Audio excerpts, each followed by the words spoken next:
Hi guys, I'm back. I know it's been a full 1 year, 6 months since I last posted.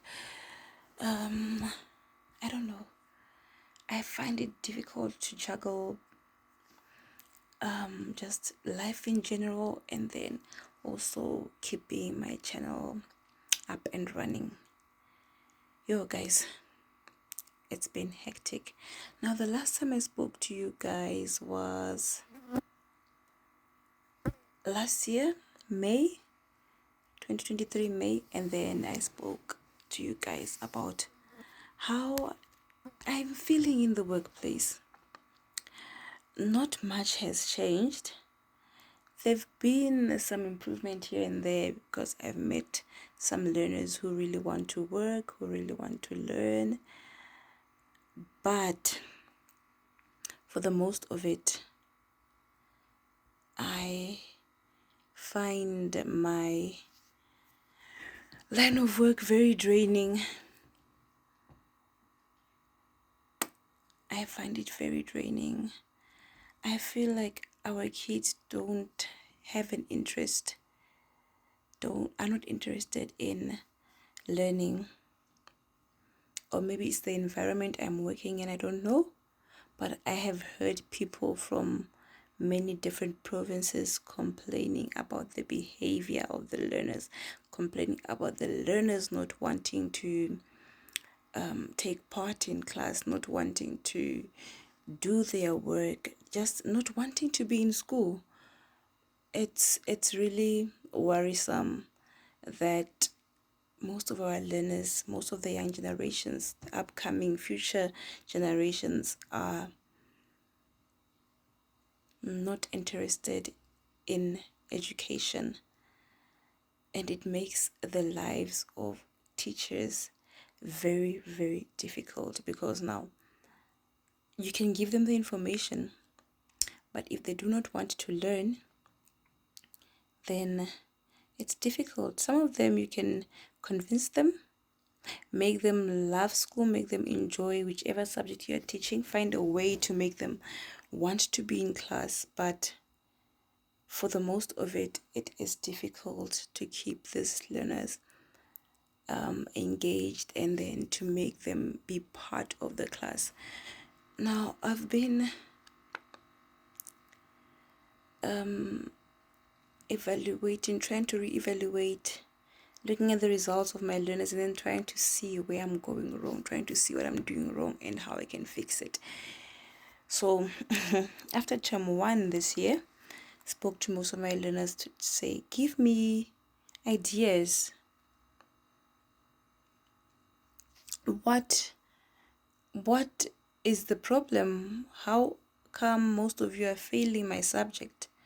I mean, when I was in school, I enjoyed geography. Geography was one of my favorite subjects because it's so interesting. It speaks about the world we live in, on the planet we live in. But I find most learners just lost. So I had a question and answer series. I had a discussion with them, asking them, what should I do differently to make you guys enjoy class, to make you guys understand the subject more? You want to know what the answer was? Awa mem wena o bua sekgowa haholo. Yo guys, I didn't know what to say because the language of teaching and learning is English. I do code switch in my classes, don't get me wrong. I code switch in my classes as much as possible. I try to code switch as much as possible to help them understand. I try using their mother tongue, which is Setswana. But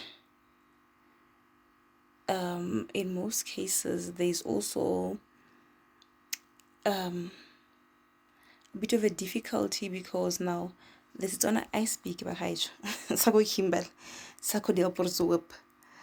So it's naling biki Afrikaans and a biki Engels and a biki alles. It's different from the Setswana they speak, which is also not pure Setswana. Babua Spitori. Ne? So it's a bit difficult every now and then to code switch because we don't understand each other that well. So I code switch as much as possible. And then also I let them answer in their mother tongue. Certainly, when we are having discussions, I would help let them answer in their mother tongue, and then we try. If the answer is correct, and then I see that the learner is on the right path, and then they understand the concept, I will then um,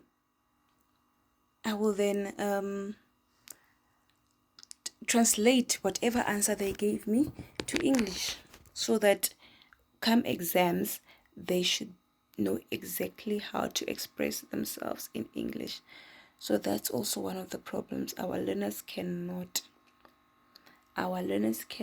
express themselves in the language of teaching and learning, which is a problem, because you will hear a learner trying to explain a concept to you, and then you can hear that this learner understands the concept.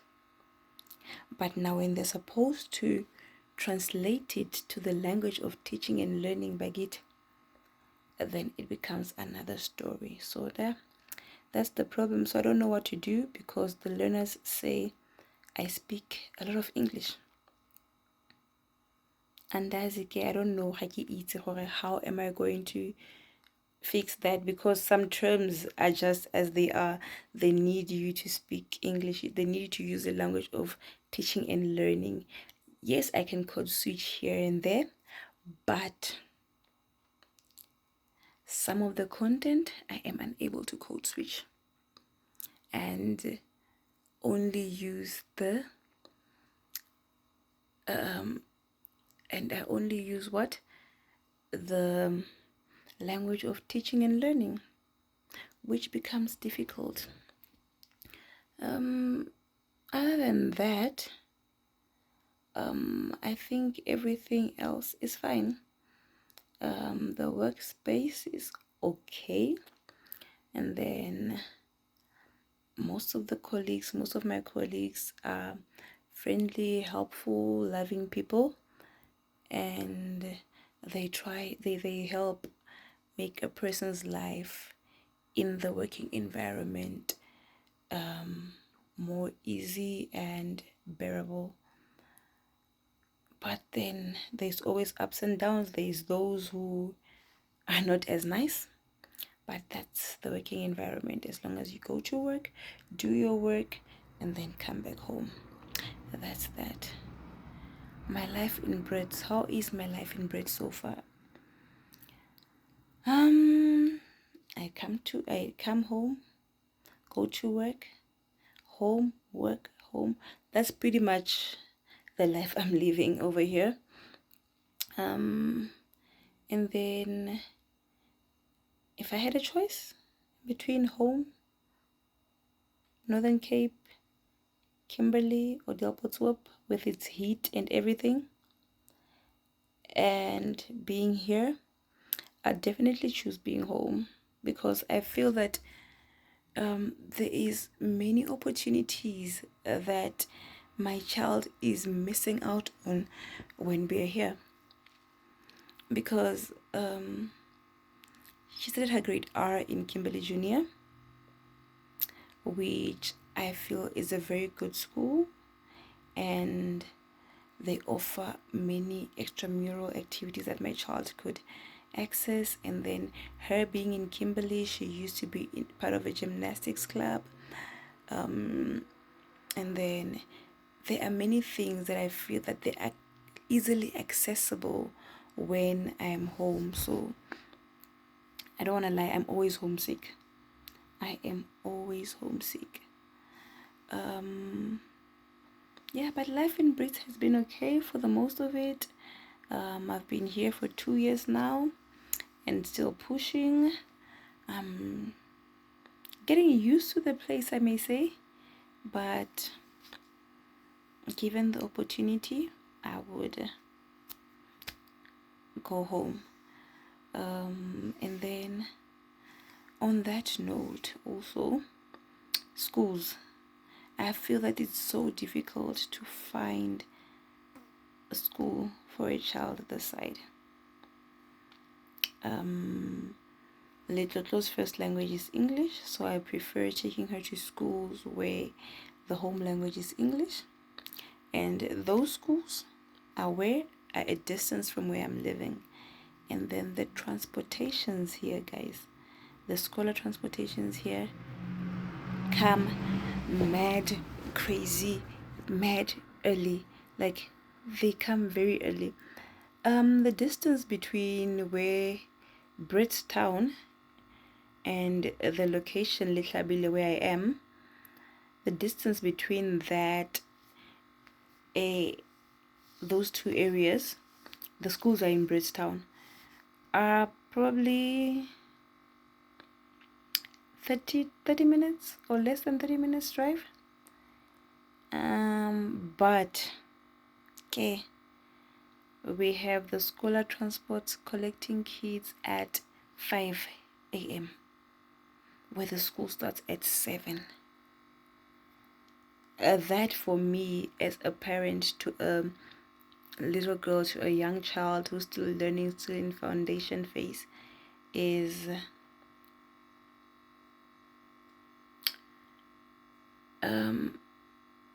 a problem.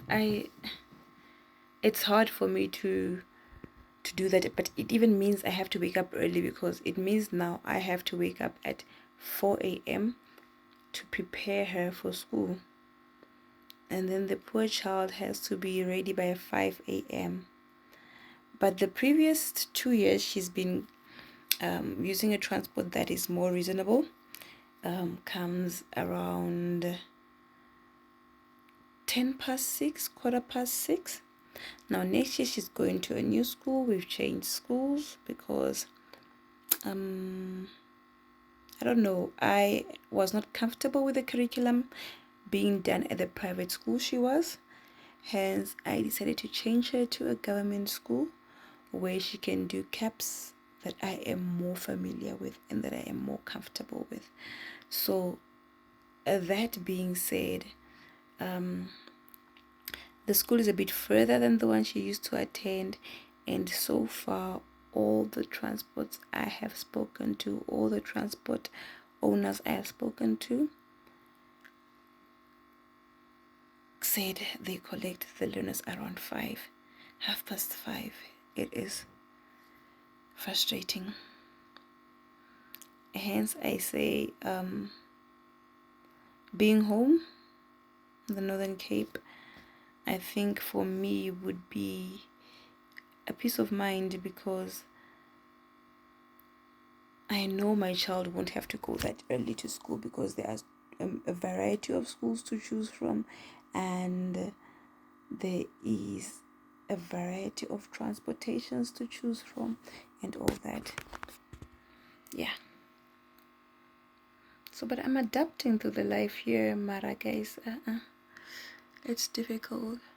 So I've had an okay time since the last time I spoke to you guys. Last year, December, my sister moved to Brits from PE. She transferred this side. She's working here, so it's much better than before, because I have family around. My sister and my niece are close by, so at least there is some family around, rather than being alone with just me and my daughter, far from the entire family. So at least it's me, my sister, and our daughters. So that's also assisting me. It's also helping me kind of cope. And then with my daughter as well, she's happier having her aunt, having her cousin around, even though they fight a lot, but then she's happier than she used to be. I'm even starting to feel that her being sick was more psychological than physical, because she's more happier, and then she's less sick. She doesn't really fall sick that easily like she used to. We don't need to rush to hospital. She was diagnosed of asthma in 2023, but this year she's fine. We haven't used an asthma pump all year, and yeah, so I feel that having family around has helped a lot. Then in other news, we've been okay with family around, but then, okay, guys, cliche ngafa. I almost died 3 weeks ago. Now, I'm living in a rented house, and then around August, I think on the 30th of August or so, we noticed that the gate was, it looked like somebody was trying to get in by force or trying to steal the pillar that holds up the gate. I'm not sure,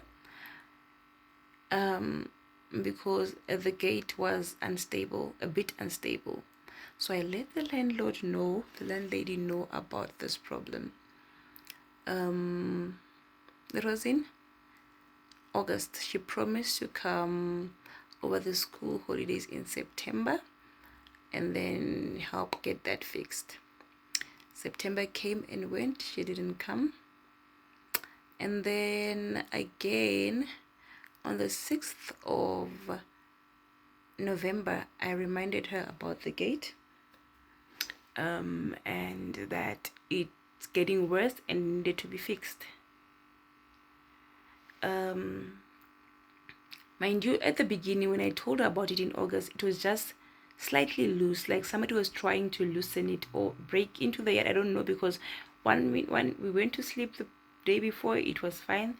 The next day we woke up, there was something wrong with the gate. But okay, on the 6th of November, the gate was very loose. And I sent her a voice note again reminding her, remember I told you about the gate? It's becoming worse. It's loose. When you try to move it, try to open it, it's a bit difficult because the gate feels unstable. Guys, she said she would try, she'd send someone. Then nothing was done. She didn't send someone. Then on the 15th of November, I was opening the gate. My sister came from work, and then